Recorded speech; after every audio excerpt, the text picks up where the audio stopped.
OGs versus the new bloodline at WWE Survivor Series War Games is in the books, and AEW's Continental Classic is now underway. That and so much more to talk about. Welcome to Tights and Turnbuckles. I am Travis Fowler, Hark Rider, and we've got a lot to talk about, so let's ring the bell and get the match underway. I'm going to break down the weekly review a little bit more simply and just note the things that caught my attention over this last week leading into Survivor Series War Games, as well as the fallout from AEW's Full Gear and some opinions that actually might tweak a little bit of the internet wrestling community, the IWC. You know they're going to love it. So, weekly review starting off with Monday Night Raw.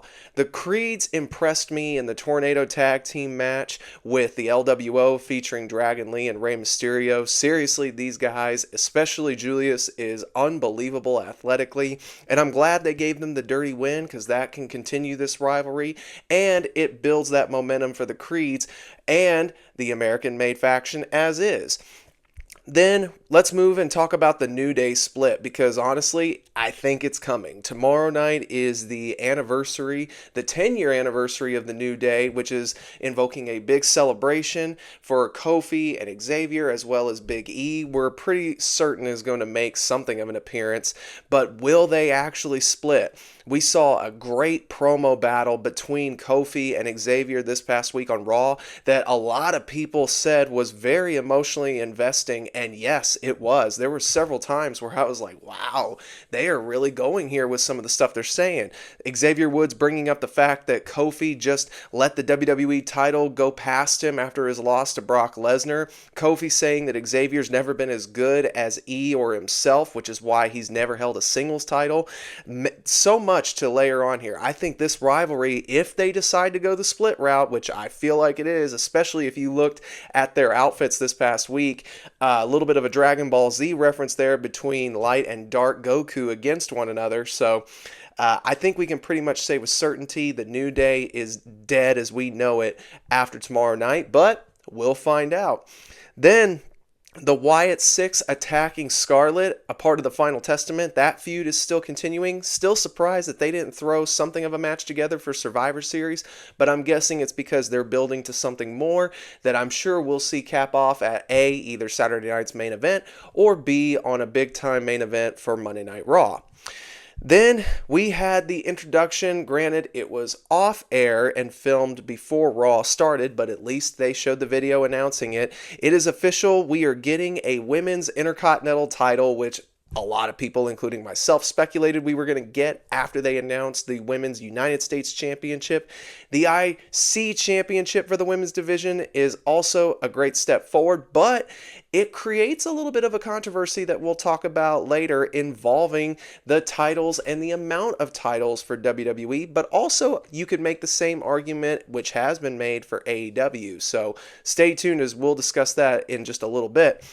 Then Bianca Belair winning her War Games advantage match so that her team has the man advantage going into War Games last night.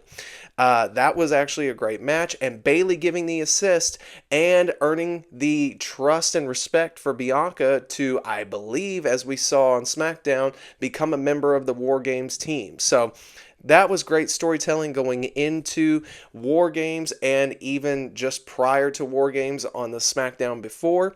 So all great things that happened there on Raw. Those were just the most notable things that I saw.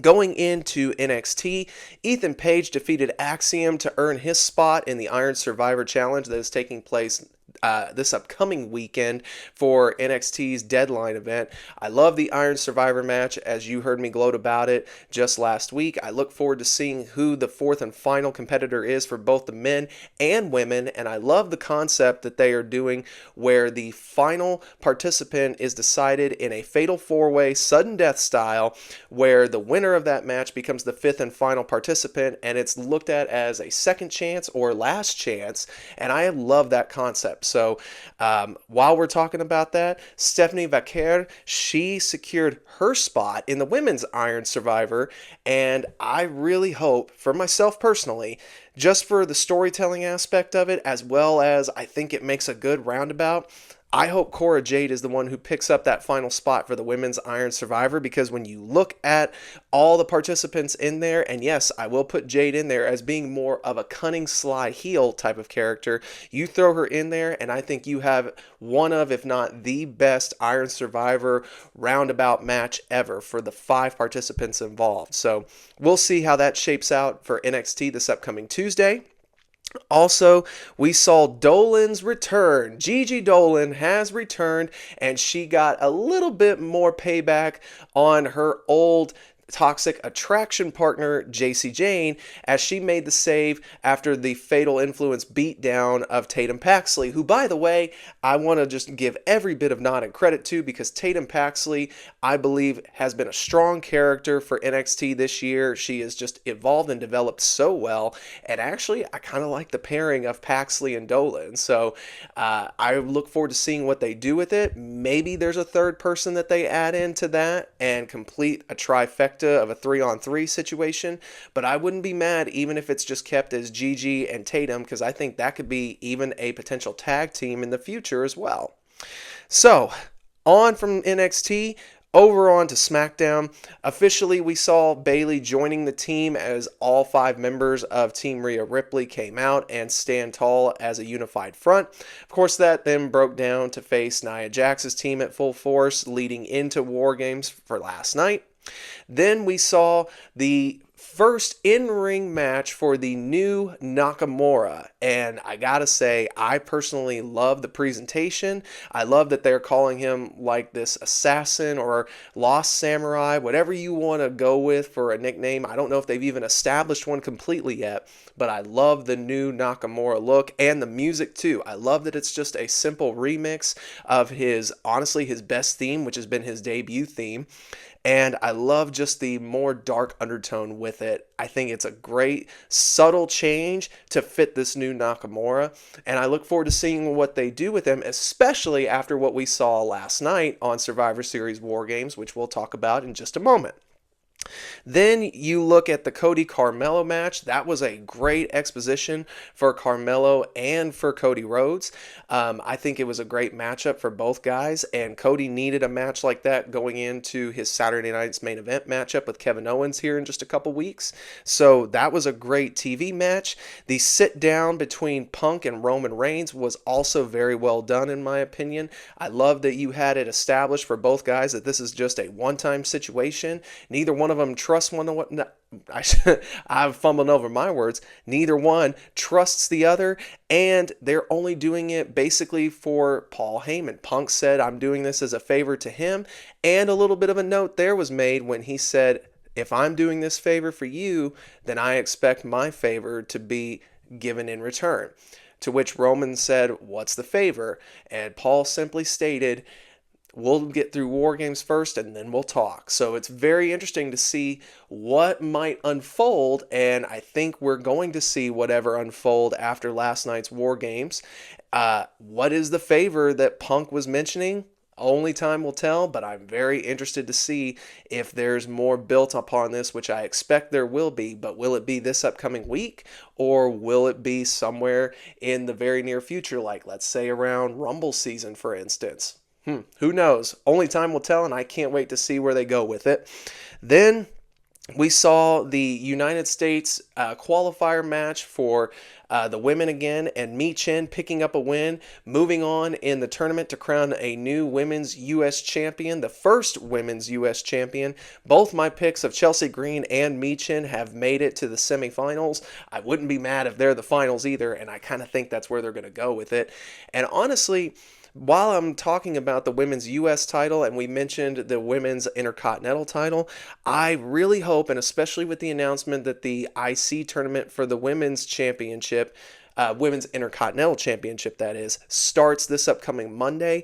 I really hope we get the finals of both the U.S. and Intercontinental titles for the women on Saturday night's main event. I think that would be a great draw.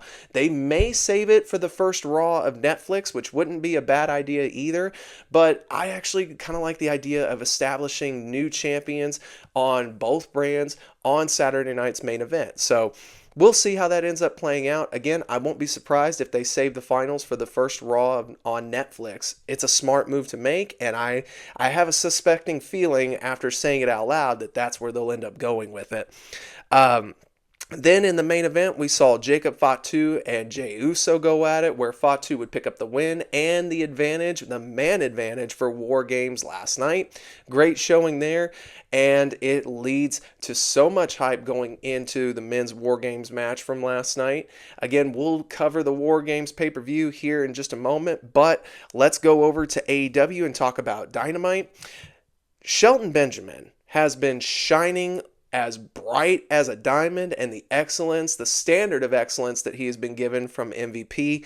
He picked up a win over Mark Briscoe as part of the Continental Classic, the first match of the Continental Classic. Camille quit on Mercedes Moné. And I gotta say, you've heard me gripe about it a couple times on this show. I'm gonna do it again. I really dislike the fact that they have whittled down Camille to basically nothing. Just for a point of reference, she showed up in July, near the end of July, as a matter of fact, of this year to start assisting Mercedes, right? She quits this past week, just a few days over. 4 months is how long this took.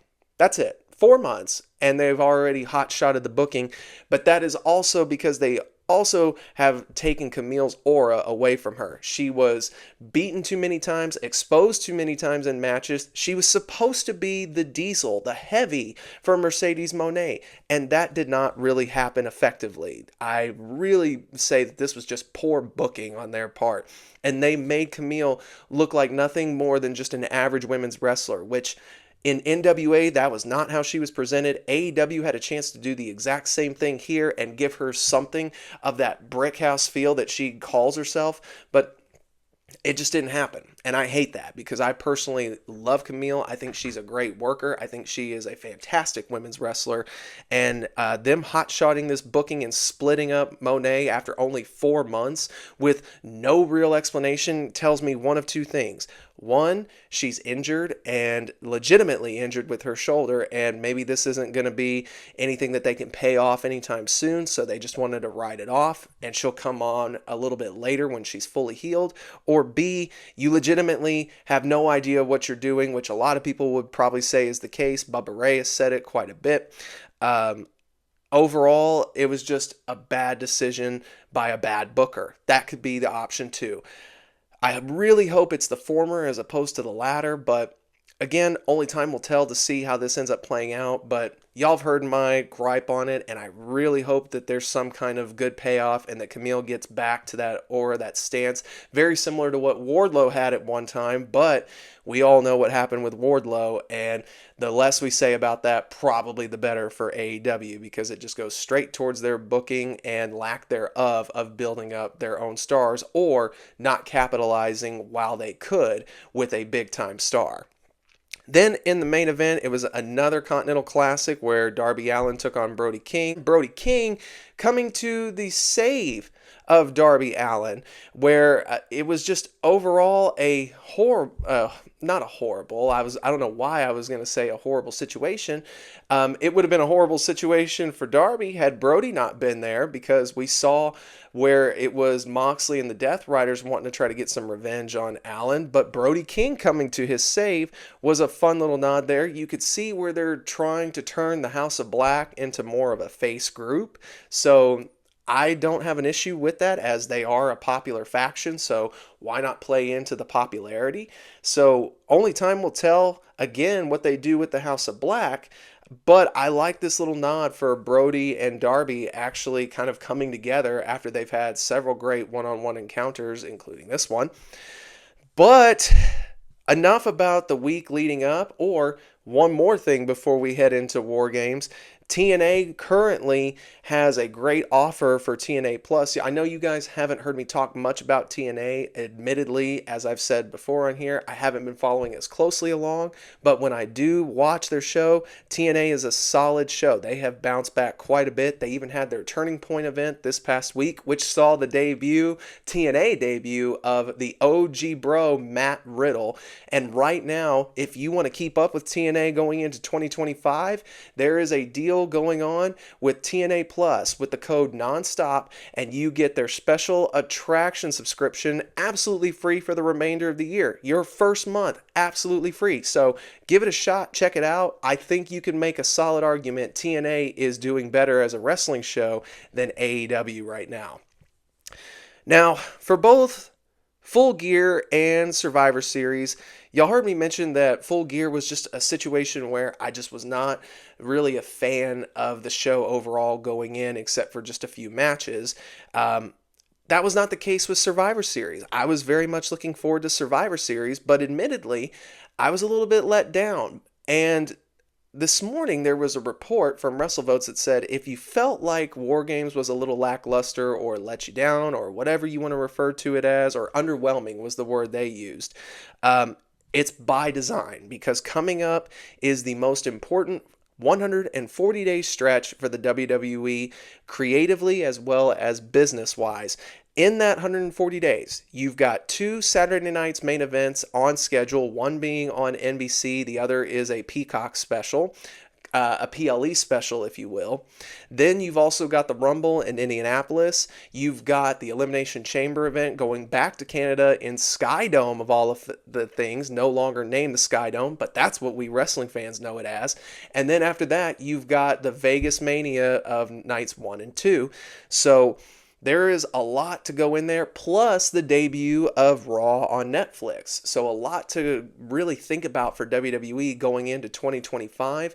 I would agree this could be the most important stretch in company's history. So there's a lot of doubt as to what's going to happen going into the Mania situation. Are we going to get Rock versus Roman? The rumors of Rock, Roman, and Cody is a 3-way for the title. I hope is not the case, and I don't think it will be. But I have full faith that Roman and Rock is going to happen. Some people are starting to doubt whether we see that at all, but I just want to say have patience and let's just see what happens. In my vote of confidence, I'm thinking it will. And we are watching the build for that match take place. We knew it was going to happen last year, but the Cody Rhodes finish the story, which I was on board with, took place. Now that's out of the way. I do believe, like many others, it's time for Roman Rock. And I do think we're going to get that. Hopefully, as well, as I've heard, or as I've even seen and mentioned on this, many people like myself want the 3 main matches to be Roman Rock, Punk Rollins, and for me, Cena and Rhodes. Some would go Orton and Rhodes, which I wouldn't be mad about that either, but I really think you need the new face of the company and the once face of the company have a good face off of who is the real lasting babyface, or if you want to go and say that this is the proving ground for Cody Rhodes. Can he take on the man and hang with the guy who was once looked at as nothing more than just the poster child of WWE with a very limited moveset, and then in 2015 gave us his renaissance of a wrestler, John Cena?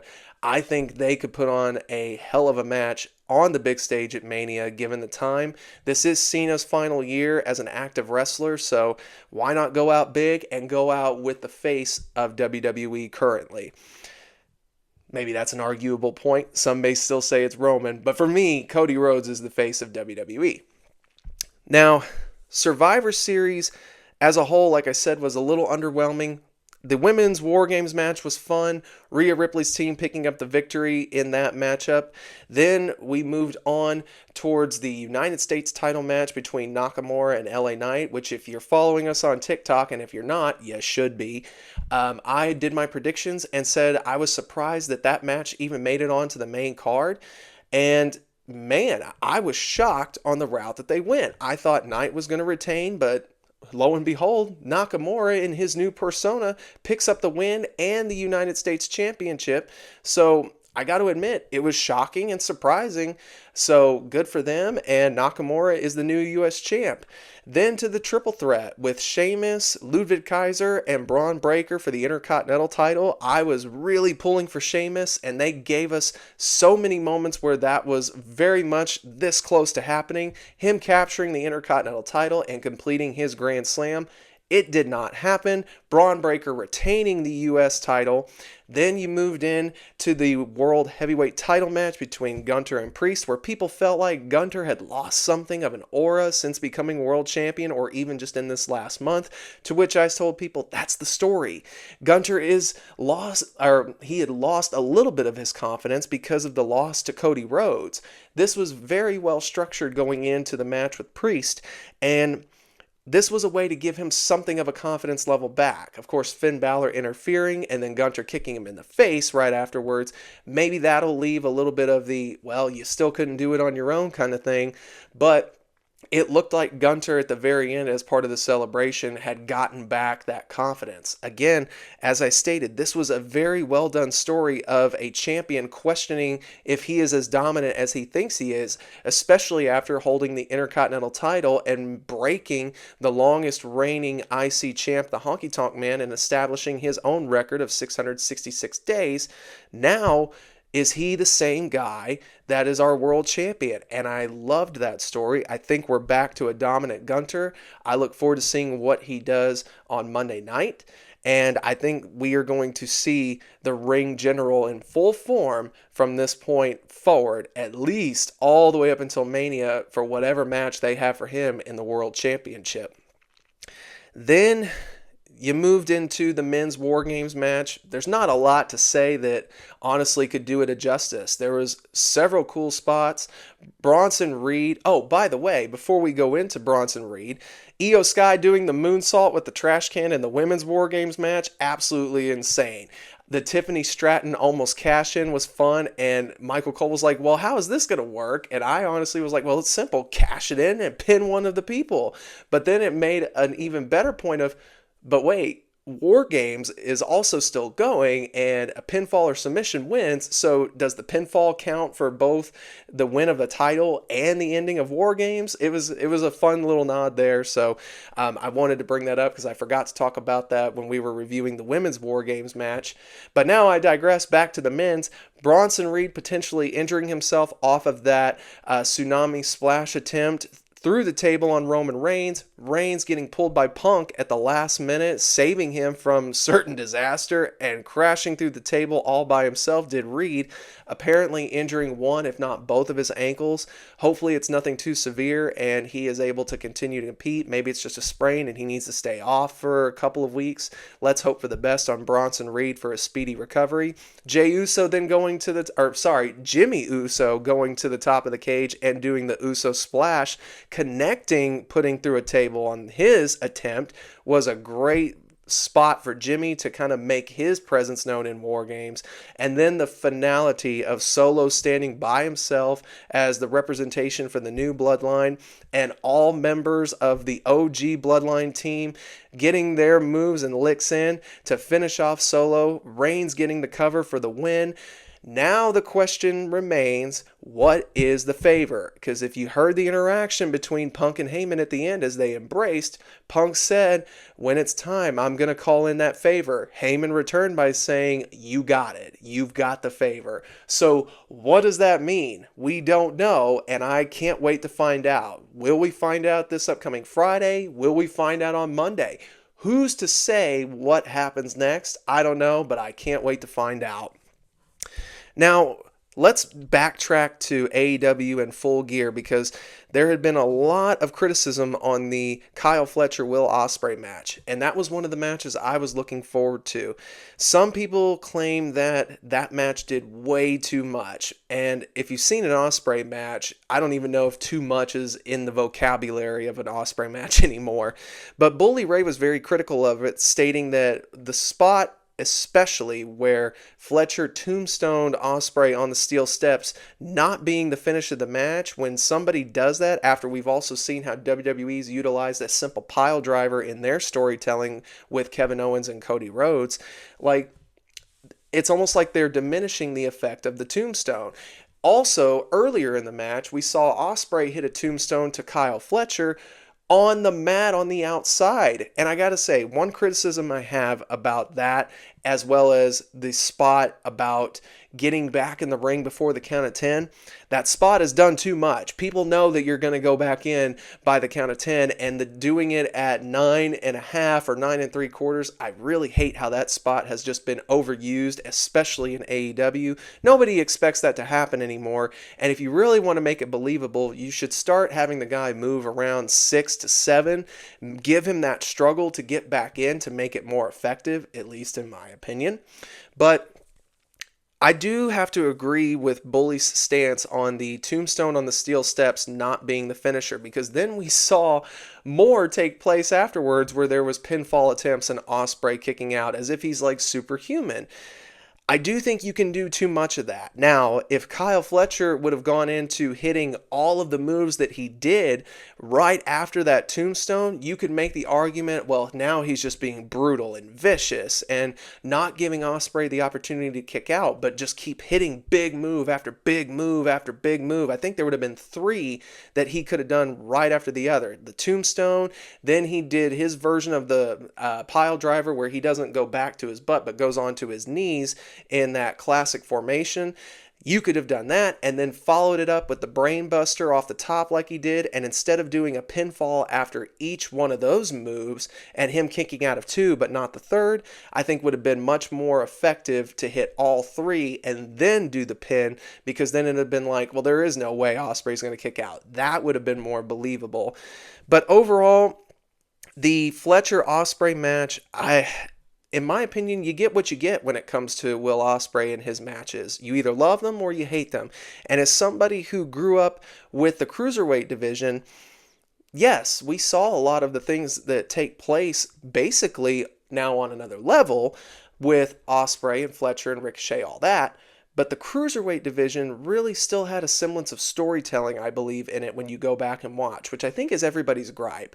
But at the end of the day, it comes down to, what do you want out of your wrestling? Do you want more theatrics and dramatics from the WWE side, or do you want more of like a sports-oriented type of feel with AEW, which has been their calling card ever since becoming established?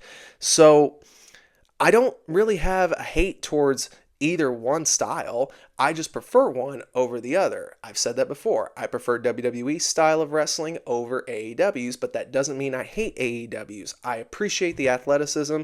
I appreciate the spectacle that they can put on with some of their matches and some of their competitors. So it has its place. It's just not the overall top that I would say is what I look for in wrestling. So for what it is, I thought it was a great match. There was a couple things that I had my own complaints about, as you heard me say, but all in all, Fletcher Ospreay, very entertaining. I also, while we're on this subject and talking about how I prefer theatrics and dramatics in my wrestling, Kevin Owens and Cody Rhodes at Saturday night's main event is official for the WWE Championship, and these are 2 guys that can do some of those same maneuvers that you saw in that Ospreay-Fletcher match, but I guarantee you there's going to be a lot more story-based when it comes to these 2, and honestly, it does not surprise me if we see Kevin Owens walk out as the new WWE Champion. Matter of fact, I kind of hope that's what happens.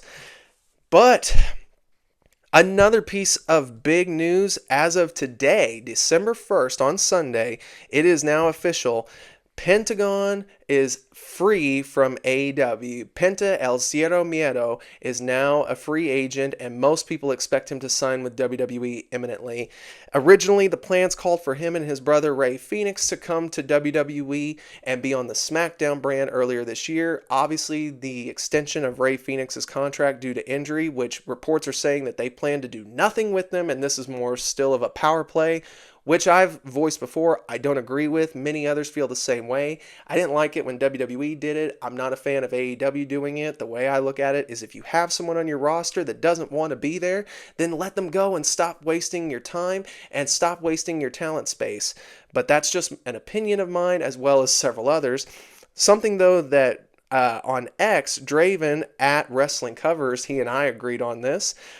He stated it. I said that there would be a great way to do it, and when Rey Fenix is able to do, you can still sign him and have them both come on to the SmackDown brand. But here's the concept. Have Penta sign with TNA for a little bit, do a little stretch there.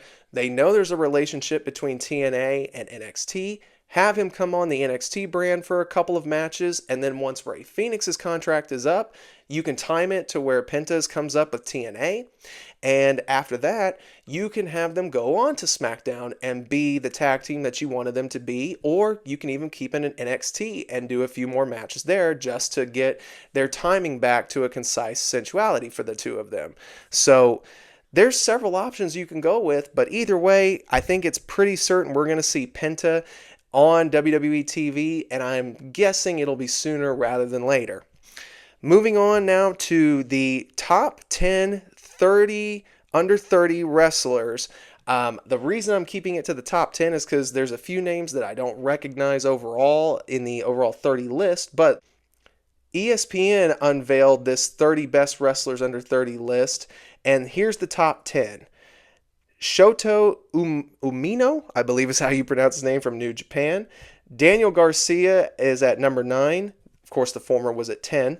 Kyle Fletcher at 8. Jack Perry at 7. Konosuke Takeshita at 6. Mariah May at 5. Rhea Ripley at 4. Toni Storm at 3. MJF at 2. And of all people, Dirty Dominic Mysterio is number 1.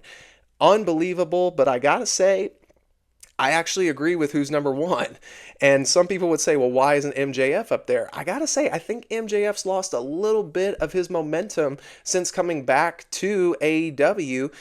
His character's just not hitting like it used to. At least I don't think so. Maybe other people feel differently, but Dirty Dom is still getting those overall boos just for being himself, and still not being allowed to talk on the mic is so funny to see. And I fully believe that he deserves that number 1 spot. Now, when you look at that top 10 overall, you got to say AEW pretty much dominates that top 10. When you look at Daniel Garcia, Kyle Fletcher, Jack Perry, Konosuke Takeshita, Mariah May, all of those 5 people are from 5 to 9. Then you look at Toni Storm and MJF as 2 and 3, MJF being 2, Toni Storm 3. That's insane, because then you just have Dirty Dom and Rhea Ripley as the WWE reps, and then the 1 New Japan rep. So AEW has a lot of great stars under the 30 age, so congrats to them on that. But Dirty Dom being number 1, totally back that. And we talked earlier about too many titles potentially for WWE with the introduction of the women's Intercontinental title. Paul Heyman has even said something similar. The same argument has been made about AEW having too many titles, especially with the Ring of Honor brand. But I don't know. I feel like you're in a no-win situation here, because you see people, especially for women's wrestling, clamor for like a women's mid-card title. We've got the tag titles and the main titles. So now, okay, we've got the women's mid-card titles, but is that too much? I don't think so. I think it's okay to have that one for each sort of the other, if you will. So you've got the men's world title, you got the women's world title, you've got the men's secondary title, the women's secondary title, tag team titles, etc., yada yada. I feel like this is okay, and this has been a long time coming for WWE to have these 2 women's mid-card titles. Put them on each brand. I still think we're fine. But I can see where the argument can be made that if you're saying one company has too many and doesn't know what to do with, WWE is on that same spectrum. And honestly, WWE has a little bit more. So I don't know. I can see the argument for both ways, but I don't have a problem with them introducing these mid-card titles for the women's division. It's been long overdue, and it gives women a little bit more to fight for as opposed to just the 2 top titles. So I'm interested to see how WWE handles these multiple title situations. I honestly think they'll do better than AEW. That's not me trying to hate on AEW. I just have said before, I've seen the booking style comparing the 2, and overall, I think WWE will know better how to book these titles moving forward. So, but only time will tell, and we may be saying the same thing about WWE here in just a few months that we do already about AEW and their title situation.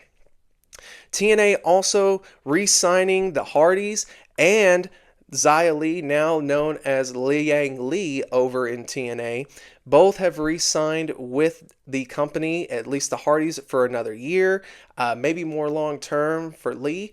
Either way, I love both of these signings for TNA, as I think both are great for the company, especially the former Xia Li moving forward. I think she's a great addition to the women's Knockouts roster, so I think she'll be a big deal coming up in 2025. But speaking of the women's division, Jade Cargill, potentially injured? Maybe, but some have argued that this is just a storyline. Dave Meltzer has said there's been 3 different accounts for the injury and whether it's real or not. His stories is that it could be real, but it could be associated with a political issue backstage. And then there's another issue where some sources within WWE are stating that Jade's not injured. And this is literally just a part of a story. So we don't know what's going on. And I love that. I love that we don't have a certainty of what is and what isn't. That's what makes wrestling fun. So hopefully Jade isn't really injured, because I really do think this could be a fun story going into Mania season right around the corner. Who did attack her? Is there some kind of ploy going on? There's a lot of different ways you can go with it. So only time will tell. I love when we're in this situation and we're just guessing. It's wonderful. It makes me feel like a kid again. And I think if you're a true wrestling fan, you have that exact same feeling, especially when you have zero idea of where this is going or what's reality and what's not. The Ricky Starks podcast hit on Insight with Chris Van Fleet this week. It was a very interesting podcast to listen to. And unfortunately for Ricky Starks, he has been pulled from his GCW appearances that he just started making. Whether that's related to whatever issue he has with AEW right now, or AEW having an issue with GCW as a whole, don't know. Not going to speculate either way, but unfortunately, looks like Ricky Starks is going to have to wait a little bit longer before he can make a good indie stretch while still signed with AEW. And for his sake, hopefully he does get some kind of clarity and something moving forward for his own career, whether it be with AEW, whether his contract expires eventually and he goes to WWE. I hope for the best for Ricky Starks. I think he's a great character work, and we'll see what comes of Starkman Jones, as he likes to call himself on X. We'll see what happens with his career here in the next upcoming months.